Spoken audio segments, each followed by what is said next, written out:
My brother slapped me across the face at his wedding in front of 300 guests because I refused to give him my yacht. He and his new wife thought everyone would laugh at my humiliation. Instead, a superior court judge in the crowd stood up, and their entire world came crashing down. This is where the story truly begins, and you won't want to miss what happens. Make sure you're subscribed to see it through to the end. We're always curious. Where in the world are you all watching from today? Let us know in the comments. The ballroom was magnificent. It was a space I knew well. I had, in fact, been part of the advisory team on its renovation 5 years prior. The soaring ceilings, the acoustic paneling disguised as Art Deco reliefs, the way the light from the crystal chandeliers caught the gold leaf inlays, it was a masterpiece of modern design. And it was filled with 300 of my brother's newest and closest friends, along with a few bewildered family members, all gathered for his wedding to Louise. I sat at table 2, close enough to the head table to show respect, but far enough away to avoid the epicenter of Louise's frantic energy. The champagne was excellent, the sea bass was cooked to perfection, and I was genuinely, if cautiously, trying to feel joy for my brother Marcus. Then came the speeches. The best man, a guy from Marcus's dealership, gave a short, awkward speech about sales quotas. Louise's maid of honor gushed about Louise's vision and uncompromising taste. Then Marcus, my 40-year-old brother, stood up and tapped the microphone. He was flushed, his bow tie slightly askew. He beamed at his new bride, Louise, who was seated beside him, looking like a smug porcelain doll. "Wow, what a night," Marcus began, his voice echoing slightly. "Thank you all for coming. I am the luckiest man in the world. I have married the most beautiful, most brilliant woman I have ever met." Louise preened, blowing him a kiss. "And I'm so glad my big sister, Audrey, could make it," he continued, turning his gaze on me. I smiled and raised my glass. A few people clapped. Marcus chuckled, but it was a sharp, unpleasant sound. "Yeah, Audrey, my incredibly successful, incredibly rich sister." The air in the room shifted. The mood went from celebratory to tense. I kept the polite smile fixed on my face, but my stomach tightened. I knew my brother. I knew that tone. "You see," Marcus said, walking away from the head table and onto the dance floor, mic in hand, "Louise and I, we have big plans. Big, big plans. We're not like Audrey. We don't want to just hoard our success. We want to live." Louise clapped enthusiastically. "Tell them, honey." "But to live," Marcus went on, his eyes locking onto mine, "you need a vessel." He grinned, and a few of his friends from the dealership, already deep into their cups, laughed along, sensing a bit. "And my sister, my generous sister Audrey, has the perfect vessel. Don't you, Aud?" My smile faded. I set my glass down. I could feel the eyes of 300 people turning toward me. Judge Kevin Vance, a man who was practically an uncle to me and who was sitting at table 1, gave me a look of profound concern. "So, Audrey," Marcus said, his voice now a booming, theatrical demand, "Louise and I have decided. We're going to start our new life tomorrow. We'll be taking the Aria for our honeymoon. Indefinitely. So, as my wedding gift, my real, final wedding gift, where are the keys?" He held out his hand, palm up, expectant. The room was deathly quiet. This was not a joke. This was an ambush. This was the culmination of 6 months of escalating, insane demands. I slowly rose to my feet, smoothing the front of my silk dress. I kept my voice low, polite, but firm, as if speaking to a client who had just made an impossible request. "Marcus," I said, my voice carrying in the silence, "we discussed this. I am so happy for you. The $300,000 I gave you is for a down payment on a house or for any honeymoon you could possibly dream of. But the Aria is not a gift. It's not on the table. It was never on the table." Marcus's face, which had been stretched in an arrogant grin, collapsed. What did you say?" "I said no, Marcus," I repeated, still quietly. "I'm not giving you my boat. Now please, sit down, you're embarrassing yourself." Louise let out a sound like a punctured tire. "How dare you?" she shrieked from the head table. Marcus looked at Louise, then at his snickering friends, and then back at me. His face contorted with a sudden, childish rage that I hadn't seen in years, not since I refused to co-sign for a failed nightclub venture. You selfish," he began, his voice trembling. He took 3 fast steps toward me. Before I could even process his movement, his hand arced through the air. Crack! The sound was shockingly loud in the silent ballroom. His open palm connected with my cheek, a flash of white-hot pain exploding across. My face, the force of it was staggering. It snapped my head to the side and sent me, and the delicate ballroom chair I had been leaning against, toppling backward onto the floor. I landed hard on my hip. For a half-second, the only sound in the room was the clatter of my chair on the marble, and a single, shocked gasp from Judge Vance's wife. I lay there, stunned, my cheek throbbing, looking up at the beautiful, acoustically perfect ceiling. I could see Marcus standing over me, breathing hard, his hand still raised. He looked shocked at his own actions, but then his eyes met Louise's. She was smirking. He thought this was his moment of triumph.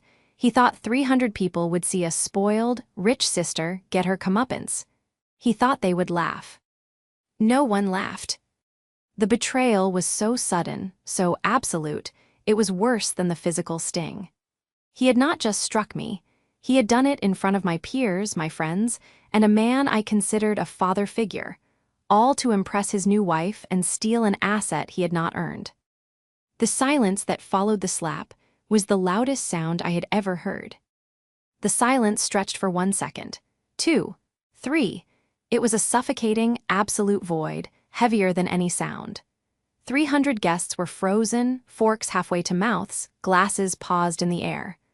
All I could hear was the ringing in my own ears and the sharp, shallow breathing of my brother, who was still standing over me, his hand tingling from the impact. He looked down at me on the floor, his 46-year-old sister, the woman who had paid for his MBA, the woman who had bylaid him out of 2 separate foreclosures, and his expression wasn't remorse. It was a terrifying, smug justification. He had won. He had publicly dominated me. "Well," he stammered, trying to regain the jovial tone. "I guess that's a no then, huh?" He let out a forced, bark-like laugh, turning to his friends, expecting them to join in. Not a single person moved. Louise, from the head table, was the only one smiling. "Good one, baby," she called out, her voice slicing through the tension like a shard of glass. She needed that.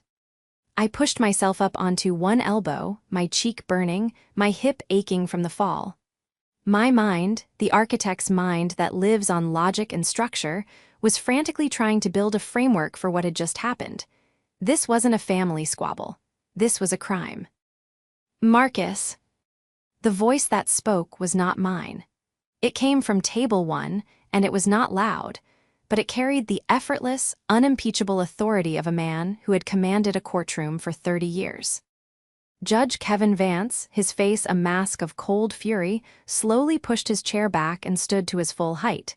He was 65, with a shock of white hair, and in that moment he seemed 7 feet tall. He placed his napkin neatly on the table. He was not a guest anymore. He was the law. "Marcus," he repeated, his voice cutting through the ballroom. Every head snapped toward him. My brother, who had been puffing his chest out, visibly deflated. "Hey, Judge Vance, just a little family joke. You know how sisters can be." Judge Vance took 1 step toward him. "That was not a joke," he said, his tone flat and glacial. "That was assault. In some jurisdictions, with the fall, it could be battery causing bodily harm." Marcus froze, the color drained from his face. "What, Judge, come on, it's my wedding." "I am perfectly aware of where we are," Judge Vance said, his eyes never leaving my brother. He then looked at the wedding planner, who was hovering by the door, pale and holding a clipboard. "Ma'am, please call the hotel security, and then call the police." "No," Louise shrieked, jumping to her feet. "You can't, it's our party, he's a judge, he can't just do that." "Madam," Judge Vance said, not even gracing her with a glance, "a crime is a crime, regardless of the venue. And as a witness, I have a duty to report it." He finally turned his attention to me. He walked over and offered me his hand. I took it, and his grip was firm and steady. He pulled me to my feet with a gentle strength. "Audrey," he said softly, his eyes full of a deep paternal anger that was all on my behalf. "Are you all right? Do you need a doctor?" I touched my cheek, it was already swelling. I'm all right, Kevin, thank you." "Good," he said. He then turned back to Marcus, who now looked like a terrified child. Louise was frantically whispering to him, "Tell him to stop, make him stop." This was the immediate aftermath. The humiliation I expected to feel was being replaced by a cold, structural resolve. My brother and his new wife had made a catastrophic miscalculation. They had planned this. They had intended to humiliate me into submission, to use public shame to extort a multi-million-dollar asset. They thought this was just a family spat. They thought I was just Audrey, the pushover sister who always paid. They had forgotten that I am an architect, ID. Document everything. I understand contracts, liabilities, and legal structures better than they ever could. And as I stood there, holding my throbbing face, a single, clear thought cut through the pain. They had forgotten who I was. But more importantly, as Judge Kevin Vance pulled out his phone to, I presumed, call the police precinct directly, they had forgotten who was sitting at table 1. The trap wasn't one I had to set. It was one my brother had just gleefully and publicly walked right into. My humiliation was over. His was just beginning. This moment wasn't born in a vacuum. It was the culmination of a lifetime of resentment, a resentment I had foolishly mistaken for simple sibling rivalry. For as long as I could remember, I was the responsible one, and Marcus was the charming one. Our parents, good people but hopelessly traditional, had poured their modest resources into me, their brilliant daughter. I earned scholarships, went to a top-tier architecture school, and worked my way up from intern to associate to finally founder of my own firm. My firm specialized in sustainable, high-end properties, and my reputation for meticulous, innovative design had brought me a level of success I was both proud of and quiet about. The Aria, my custom-built yacht, wasn't a toy. It was the physical manifestation of my life's work, a 5-year project where I had designed every single bulkhead, every piece of reclaimed teak, every solar-powered system. It was my sanctuary. Marcus, on the other hand, had coasted. When our parents couldn't afford his tuition for a private university he had to attend, I paid it. When he graduated with a business degree and decided he was above an entry-level job, I supported him for a year. When he wanted to project success to get his job at the luxury car dealership, I co-signed the lease on his first BMW. To Marcus, my success wasn't my own. It was a family resource pool that he was entitled to tap. Then, a year ago, Louise entered the picture. I met her at a family dinner. She was all wide eyes, frosted pink lipstick, and endless, breathless compliments. "Oh, Audrey, your house, it's just everything. Marcus told me you were talented, but my God." She claimed to be a brand consultant, a vague title that, as far as I could tell, meant she took artistic photos of expensive lunches for an audience of 1,200 followers. Her obsession with my life was immediate and unnerving. She didn't ask what I did, she asked what things cost. What was the square footage of my home? Was my car leased or owned? How many weeks a year did I use the Aria? It was Louise who found the promise. One night, over wine, Marcus was complaining about his commissions. "I'll never get ahead," he whined. "I'll be 40 and still renting." Trying to be encouraging, I had laughed and said, "Don't be so dramatic. You're doing fine. When you finally get married, you can borrow the Aria for your honeymoon. Go to Greece. You'll feel better." It was a throwaway line, a kind gesture. To Louise, it was a verbal contract. 6 months ago, when they announced their engagement, the texts began. At first, they were just excited. "Louise, so excited to take the Aria to Greece, just like you promised, Roman 20. I corrected her gently. "Audrey, happy to lend it to you for 2 weeks, guys. Just let me know the date so I can coordinate with my captain." A week later, the first shift. "Marcus, Louise was thinking Greece is too cliché. We're thinking a 6-month full Mediterranean tour. That's cool, right? Since it's our honeymoon. Audrey, Marcus, I can't lend you the boat for 6 months. It requires a full-time crew, and the operating costs are astronomical. I offered 2 weeks. Marcus, wow, way to be selfish. What are operating costs to you? It's like a rounding error. I ignored that. Then, 2 months ago, the real demand. They came to my design studio, unannounced, on a busy Tuesday. Louise did all the talking. Audrey, she said, sitting at my conference table as if she were a client. We've been thinking, a loan is just, it's messy, and frankly, it's a little insulting. Insulting, I repeated, my pen hovering over a blueprint. Yes, it's like you're still treating Marcus like a child, she said, placing her hand on his.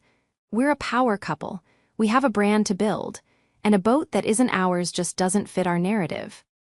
I stared at her. What are you talking about? Marcus and I have decided that for our wedding gift, instead of just lending us the aria, you're just going to give it to us, Louise said, with a bright, empty smile. We've already talked to a broker. A gift is cleaner. We'll take ownership, use it for a year to build our travel brand, and then probably sell it to fund our next venture. I was so stunned, I actually laughed. Louise, that boat is worth over $12 million. I am not giving you my boat. Marcus's face darkened. Why not Otter? Why, you never even use it. You're always working. What's the point of having all that money if you don't help your family? Helping you, I said, my voice turning cold, is not the same as liquidating my most significant personal asset for you. The answer is no. It is absolutely, unequivocally no. That was when the real ugliness started.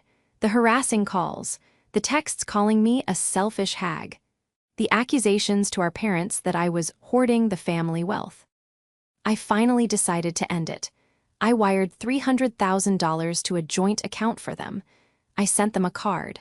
For your honeymoon or a down payment on a house, please enjoy, but the aria is not and will never be a gift.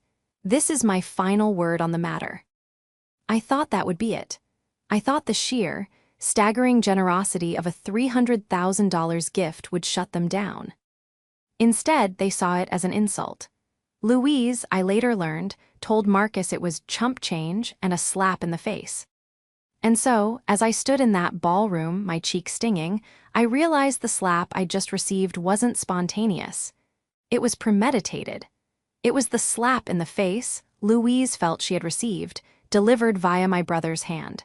It was their grand, public finale designed to break me. But I don't break, I build.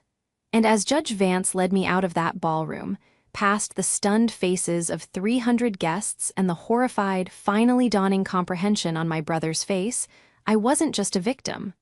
I was an architect, and I was already drawing up the blueprints for what came next. The cool night air hit my throbbing cheek, and the shock began to recede, replaced by a cold, crystalline fury. The chaotic sounds of the reception, a DJ belatedly cutting the music, Louise's high-pitched wail of "You're ruining my wedding," faded behind us as Judge Vance wordlessly led me through the hotel's grand lobby.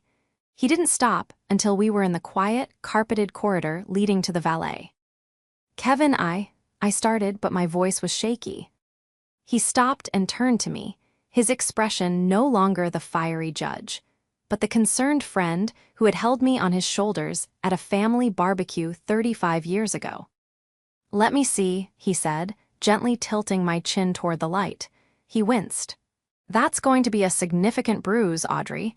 We need to get you ice, and we need to get a statement. A statement, I said, feeling numb. Kevin, it's Marcus, it's my brother. It was your brother, he said, his voice firm, leaving no room for argument. The man who did that is a criminal. Family doesn't get a pass on assault. He pulled out his phone. I know the precinct captain in this district. I'm not calling as a judge, I'm calling as a witness to a felony.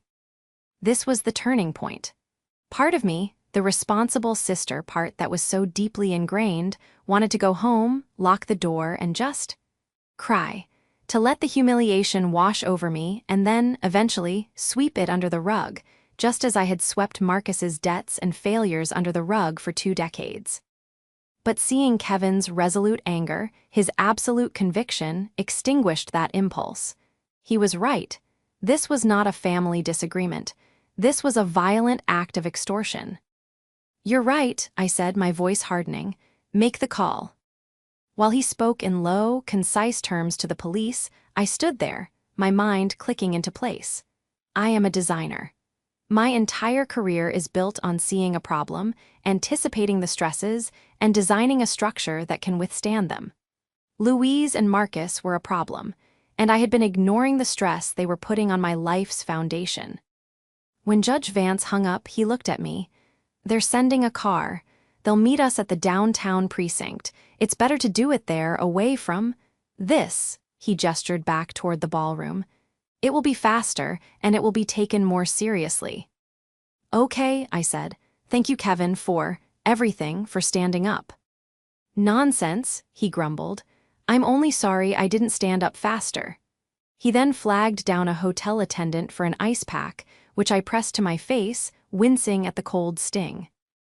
As we waited for the police car, I made a call of my own. I called my personal lawyer, a man who had structured all my contracts and set up Aria Holdings, LLC. It was 10:30 p.m. on a Saturday. He picked up on the second ring. "Audrey, is everything okay?" "Paul, I'm sorry to call so late. Something has happened. I'm at my brother's wedding, and he just assaulted me in front of the entire reception." "He what?" Paul's voice went from sleepy to razor sharp. "He slapped me and knocked me to the floor. Judge Kevin Vance is with me. We're on our way to file a police report." I gave him the short version, the demands for the Aria, the $300,000 gift, and the public confrontation. "Good God," Paul said. "Okay, filing the report is the right move, the only move. This protects you, and it protects the asset. Judge Vance's witness testimony is ironclad." "That's what I want to talk about," I said, pacing the corridor. "The asset. Louise, his new wife, is the one driving this. She's threatened to ruin me, to go after my clients, my reputation. She's unhinged." "Right," Paul said. "Let them. Any attempt to slander you to your clients is defamation and tortious interference. We can shut that down instantly." "I want to be proactive," I said, a new, cold energy filling me. "She claims to be a brand consultant. I want to know who she is. I want to know everything. As an architect, I would never build on an untested foundation. I was done letting Louise operate in my life without a full survey." "I'll have our investigator run a full background check on her first thing Monday," Paul promised. "Socials, credit, legal, the works. If she has a history, we'll find it." "Thank you, Paul." "And Audrey," he said, his voice firm, "don't talk to Marcus. Don't talk to Louise. Don't talk to your parents until you've given your statement. From now on, they talk to me. Is that clear?" "Crystal," I said and hung up. The police car, a quiet, unmarked sedan, pulled up to the hotel entrance. Judge Vance opened the back door for me. As I slid in, the weight of the night finally settled on me, but it was no longer just humiliation. It was the heavy, solid weight of resolve. Marcus and Louise had planned their attack. They had assumed I was a soft target. They had assumed that family meant I was their permanent, personal safety net. They had forgotten that safety nets are for accidents. They are not for people who jump on purpose, intending to break the very person holding them. The investigation had begun. The structure of their future was about to be condemned. Filing the report was a surreal, out-of-body experience. Judge Vance sat beside me, a silent, powerful presence, as I recounted the evening's events to a detective who seemed to grow increasingly grim. The officer taking the photographs of my face, my cheek now a mottled, swelling purple and red, was gentle and apologized for the flash. Judge Vance gave his own statement, a concise, devastatingly clear account from a judicial witness, which the detective read back with raised eyebrows. We were finished by 2 a.m. I slept for 3 hours and woke up feeling like I'd been hit by a truck. The adrenaline was gone, leaving only a deep, aching throb in my face and my heart.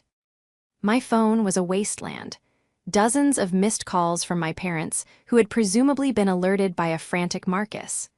A string of texts from Marcus himself, oscillating wildly between, "How could you ruin my wedding?" and "Audrey, pick up, we can fix this," and finally, a chillingly cold, "You will regret this." But I didn't have time to dwell. I was meeting a new client at my studio at 9 a.m., and I would not let my brother's meltdown derail my business. I was in my office, a clean, glass-walled space overlooking the city, going over blueprints for a coastal home when my assistant buzzed me. "Audrey, your brother and a woe. Man are here, they don't have an appointment and they're being very insistent." "It's fine, Clara," I said, my voice steady. "Send them in." The doors to my studio hissed open, and in walked Marcus and Louise. They were not dressed for an apology. They were wearing matching, expensive-looking sunglasses, and both were holding large coffees. Louise was in a white sundress, as if she were still the blushing bride. Marcus looked haggard, but his jaw was set in stubborn anger. "You need to call them," Marcus said, not even bothering with a hello. He ripped his sunglasses off. "You need to call the police right now and drop that ridiculous report." I leaned back in my chair, deliberately not standing. I simply looked at him, my bruised face on full display. "No." "What did you say?" he snapped. I said, "No, I will not be dropping the report. You assaulted me, Marcus. That's not something we fix. That's a crime." "It was a slap," Louise chimed in, stepping forward. "My God, you're being so dramatic. He was drunk. It was his wedding. You embarrassed him. You embarrassed me." I turned my cool gaze to her. "You are not welcome in my office, Louise. You are not welcome in my life. You need to leave."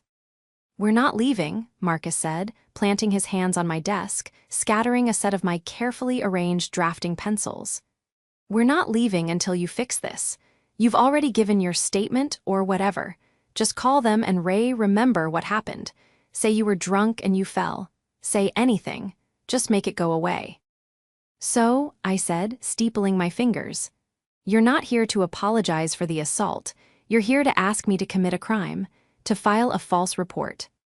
"It's not," Marcus sputtered, "it's just fixing a family problem."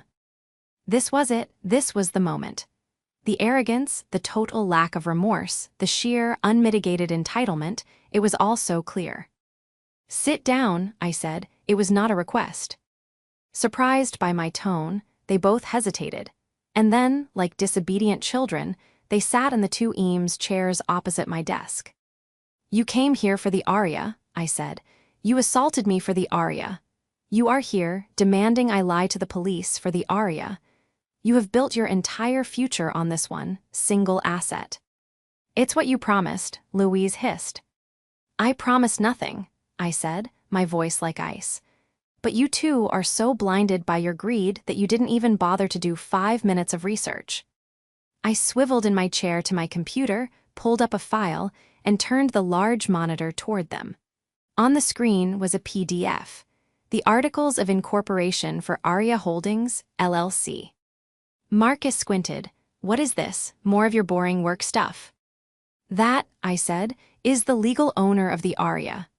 It's a limited liability company. It's not my personal property. It's a corporate asset held by my holding company for insurance, liability, and tax purposes." Louise looked confused. "So, just sign it over. The company, the boat, whatever." I almost laughed. "You really are that dense, aren't you?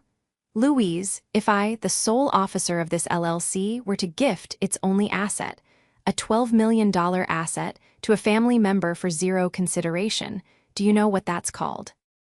I leaned forward. "It's called corporate malfeasance. It's called tax fraud. It's the kind of thing that doesn't just trigger a fine, it triggers a full-blown federal audit of me, my company, and the recipient of the fraudulent gift. It's the kind of thing that can get a professional license, like, say, an architect's license, revoked. It's the kind of thing that can lead to jail." I let the words hang in the air. Marcus was pale. Louise was, for the first time, speechless. "You didn't just ask for a boat," I said, turning the monitor back to myself. "You demanded I commit a felony. You assaulted me because I refused to commit a felony for you. So no, Marcus, I'm not calling the police to drop the charges. In fact, I've already spoken to my lawyer. He's very interested in this conversation.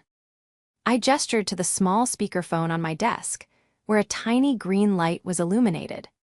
This is Paul Anton, counsel for Ms. Audrey.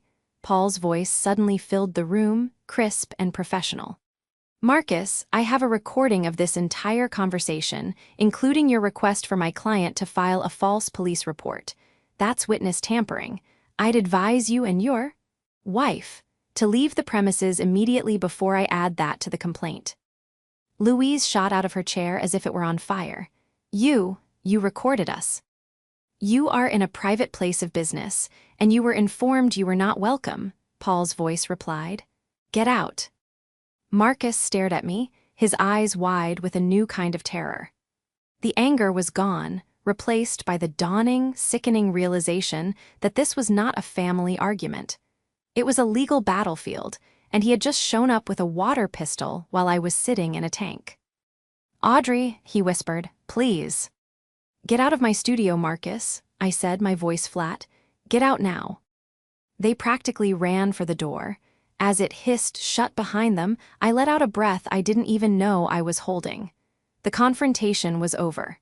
The first pieces on the board had been set, and I had just taken their queen. The recording of Marcus's attempt at witness tampering was, as my lawyer Paul put it, a gift. It was immediately sent to the district attorney's office, along with a formal request for a restraining order against both Marcus and Louise. The assault charge was now rock solid, and the DA, smelling an easy, high-profile conviction thanks to a judge's testimony, was pursuing it aggressively. Louise, however, did not go quietly. She was a cornered animal, and she came out lashing. 2 days after the disastrous studio confrontation, her smear campaign began. She took to social media, her primary weapon, with a vengeance. She posted a tearful, black-and-white video on her Instagram. I've been quiet for days, she sniffled, her wedding makeup artfully smudged. I've been trying to keep the peace for my new husband, but I can't stay silent anymore about his monster of a sister, Audrey. The post was public. She didn't use my last name, but she tagged my firm's official business account. She ruined our wedding, Louise wept to her 1,200 followers. Just because we asked to borrow her precious boat. She had her judge friend call the police and she's trying to have Marcus jailed, all over a stupid boat. She's a liar, she's selfish, and she hates her family. Please don't support her business. She doesn't deserve it. The comments were a predictable mix of OMG, stay strong, from her clueless friends and a few confused what-s. Paul had it taken down in under an hour. A sharply worded cease and desist letter was messengered to her apartment, citing defamation per se and tortious interference with business. The letter informed her that any further mention of me or my firm would result in an immediate civil suit seeking damages. But she had already done me a favor. Her public post was all the evidence Paul needed for the building a case, part of our plan. While Louise was busy committing career suicide on social media, Paul's investigator had finished his report. And it was devastating. Our girl Louise is not just a brand consultant, Paul said over the phone that afternoon. She's a serial debtor with a pattern. She has over $80,000 in credit card debt across 6 cards.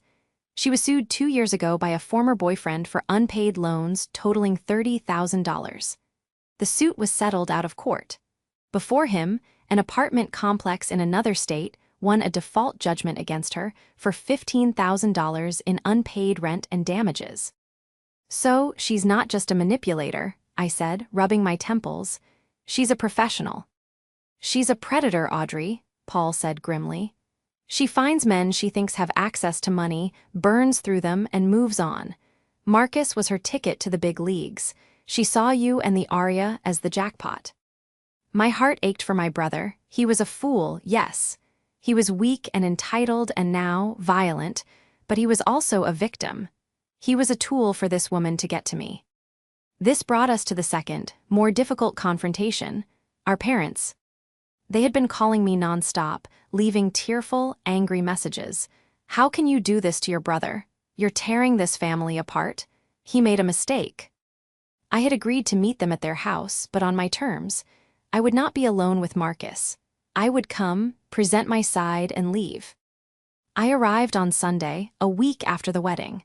My bruise had faded to a sickly yellow-green. My parents met me at the door, their faces etched with worry. "Audrey, thank God," my mother said, trying to hug me. I stiffened, and she pulled back. "Where is he?" I asked. "He's in the kitchen," my father said, his voice heavy. "He and Louise they're a mess. This is killing them, Audrey. You have to stop this." "I am not stopping anything," I said, walking into the living room. "I am the victim, remember." Marcus and Louise were sitting on the couch, looking like sulking teenagers. The moment Louise saw me, her eyes narrowed with pure, unadulterated hatred. She spat, "you got my Instagram shut down." "That was my lawyer," I said calmly. "And that's just the beginning if you don't stop. Now I'm here to talk to Mom and Dad." I turned to my parents. "I know you're upset. I know you think I'm being cruel, but you don't know the whole story. You only know the one they've been telling you." "He's your brother," my mother cried. "He's facing jail, Audrey, over a slap." "It wasn't over a slap, Mom," I said, my voice rising.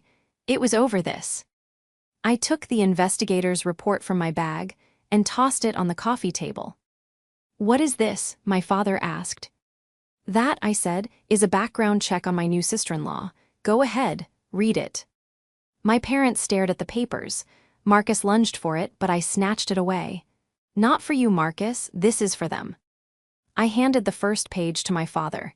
He put on his reading glasses and began to read. His face went from confused to ashen. My God, $80,000 in debt, sued by an ex-boyfriend. "She's a con artist, Dad," I said, my voice breaking just a little. "She's been targeting men for money for at least 5 years. Marcus wasn't her partner, he was her stepping stone. To me, to my money, to my boat." "That's a lie," Louise shrieked, jumping to her feet. "It's all lies. Tell them, Marcus. Tell them how much you love me." Marcus was staring at the paper in my father's hand, his face a mask of disbelief. "Louise, what is this? Settlement? $30,000. "It's nothing, baby," she insisted, her voice frantic. "It's my past. It doesn't matter. What matters is us. What matters is that your sister is trying to destroy our future." "What future, Louise?" I cut in. "The future where you sell my boat and leave him, because that's what was going to happen." "Marcus," my mother whispered, her eyes full of tears as she read the report. Is this true? Did you know about this?" Marcus looked at Louise, then at the report, then at me. He was trapped. The entire narrative, that I was the selfish, cruel one, had just been obliterated by a few sheets of paper. The spell was breaking. You told me he was a stalker," Marcus said to Louise, his voice trembling. "You told me that lawsuit was fake." "He was," Louise screamed. "They're all liars, and so are you." She pointed a trembling finger at me. "You did this, you." She was out of words. Her entire arsenal of manipulation was gone.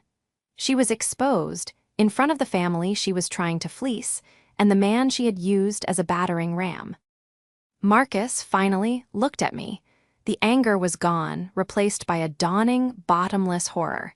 He wasn't just seeing the legal trouble he was in. He was seeing, for the first time, the woman he had married, and he was seeing the sister he had betrayed. The fight was over. Louise knew it. She grabbed her purse. I'm not staying here for this." She stormed out of the house, slamming the front door behind her. Marcus didn't follow. He just sank back onto the couch and put his head in his hands, his shoulders shaking. My parents looked at him, then at me, their faces a roadmap of confusion and grief. The antagonist's spell was broken, but the consequences were just beginning. The day of the first court appearance arrived 2 weeks later. It wasn't a trial, just a preliminary hearing, but the stakes felt immense. I walked into the Superior Courthouse, my lawyer Paul at my side. My parents were already there, sitting in the back row, looking small and defeated. Then Marcus arrived. He was alone. He looked terrible. He'd lost weight, his suit was rumpled, and he hadn't shaved. He was a man completely adrift. He saw me, and his eyes were a mixture of shame, fear, and a desperate plea. He started to walk toward me. "Don't," Paul said quietly, putting a hand on my arm. "The restraining order is in effect."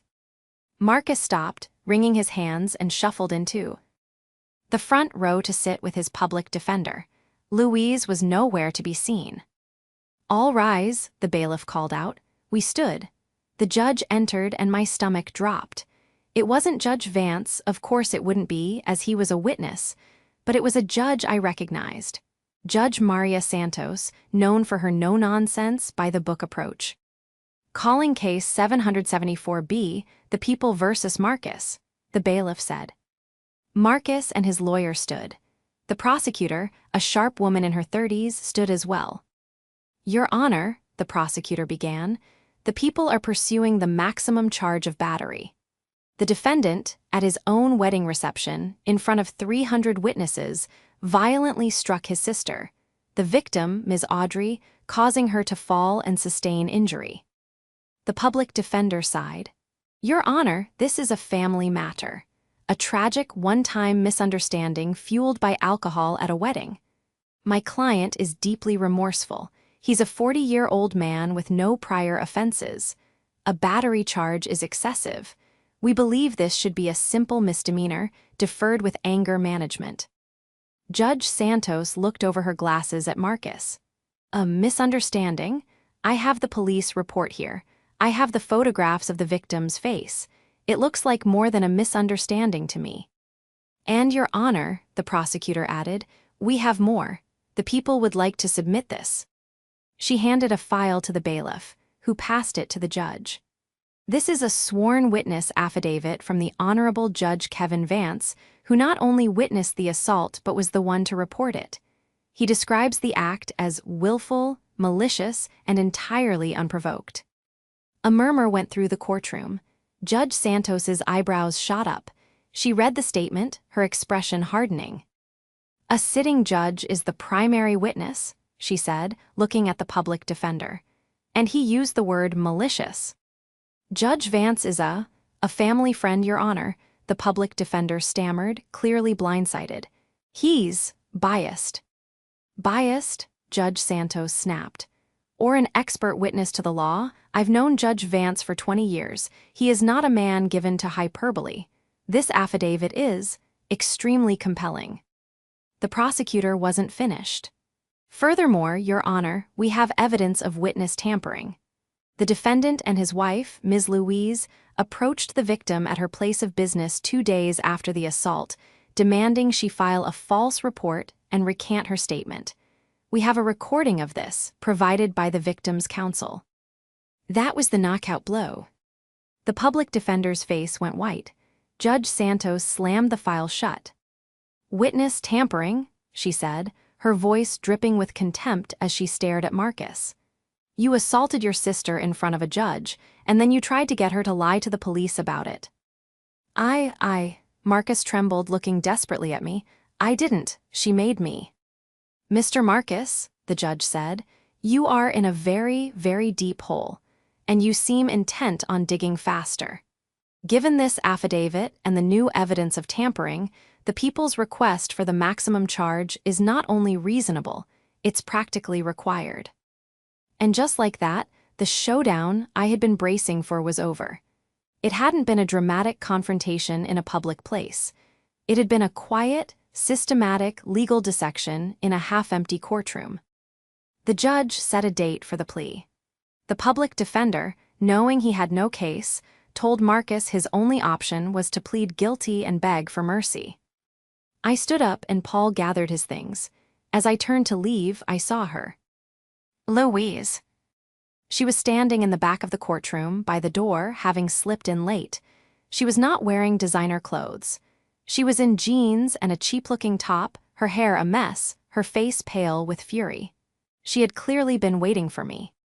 As I walked into the hallway, she burst through the doors after me. "You," she shrieked, and the sound echoed off the marble walls. You did this, you ruined everything. She lunged at me, her hands clawed, aiming for my face. I didn't even flinch, I just stepped aside. Paul blocked her, and before she could even get close, 2 courthouse bailiffs had her by the arms. That's her, I heard Marcus yell from behind us. He had run out of the courtroom, his face a mask of frantic realization. He wasn't yelling at me, he was yelling to me. That's her, Audrey, she's the one, she planned all of it. She told me to hit you. She said everyone would laugh. It was a final, pathetic, desperate act of self-preservation, but it was also the truth.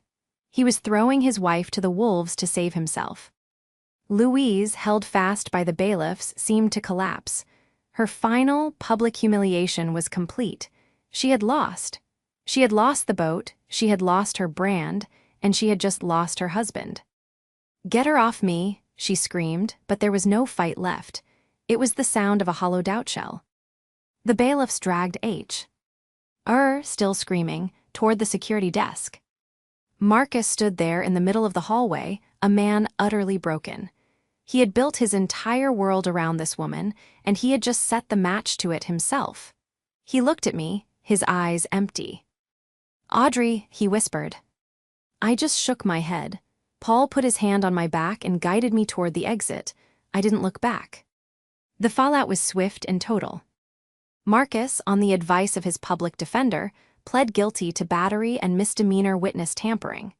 Judge Santos was not lenient. She handed him 2 years of probation, a $10,000 fine paid directly to a domestic violence shelter, and 500 hours of community service. The real punishment, however, was the 52 weeks of mandatory, court-ordered anger management and individual therapy. His luxury car dealership, which operated on an image of class and trustworthiness, fired him the day his conviction was finalized. The scandal, amplified by the involvement of a judge and the salacious details of the aria, was too much for their brand. Louise was the true casualty. Her final, desperate lunge at me in the courthouse earned her a night in jail and her own assault charge, which was dropped only because I declined to press it. It didn't matter. Her creditors, alerted to her legal troubles and the public implosion of her marriage, pounced. The civil suits that Paul's investigator had uncovered were reactivated. She was sued by the credit card companies, the apartment complex, and most satisfyingly, by the ex-boyfriend she had scammed. She and Marcus had their marriage annulled. She disappeared from the state, presumably to find a new town, a new name, and a new victim. My parents were heartbroken. They had not only seen their son convicted of a crime, but they had been forced to see the truth about his character, and the character of the woman they had welcomed into their family. Our relationship is strained, but we are slowly, cautiously rebuilding. They are in therapy now, too, trying to understand their own role in enabling Marcus's behavior for 4 decades. And then there was Marcus. 6 months after the conviction, I received a letter. It was handwritten on simple, lined paper. It was from him. It was not a demand or a whine or a justification. It was just 12 pages of a man finally, agonizingly, taking inventory of his life. He was working a minimum wage job at a hardware store. He was living in a tiny, 1-bedroom apartment. He wrote, attending his therapy sessions twice a week. He detailed his jealousy, his deep-seated insecurity, his weakness. He explained how Louise had preyed on those exact things, promising him a life where he could finally be me instead of just being my brother. He wrote that he didn't expect me to forgive him. He didn't deserve it. He just wanted to, for the first time in his life, tell the truth and apologize for the man he had been. I read the letter, and then, for the first time since the wedding, I cried. I cried for the brother I had and the brother I had lost. The restraining order is still in place, but I wrote him back, a simple 2-line card. I am glad you are getting help. Keep going. It is a start. Today, the Aria is anchored in a quiet, turquoise cove. The water is so clear I can see the sandbar 20 feet below. I'm sitting on the aft deck, a large sketchpad in my lap, a pencil behind my ear. The sun is warm, and the only sound is the gentle lapping of the water against the hull. My firm just landed the biggest project of its career, a fully sustainable, carbon-neutral resort in Costa Rica. I am here, on my boat, my sanctuary, doing the first preliminary sketches. My phone buzzed. It was a text from Judge Vance. "Anchored off Catalina, waters are calm, thinking of you, proud of you." I smiled and texted back. "All is well, Kevin, sketching the future. It looks beautiful from here." I put the phone down, picked up my pencil, and got back to work. The slap, the courtroom, the betrayal, it all felt 1,000 miles away. They were just stress points in the old design. I had weathered them. The foundation had held, and I was already building something new.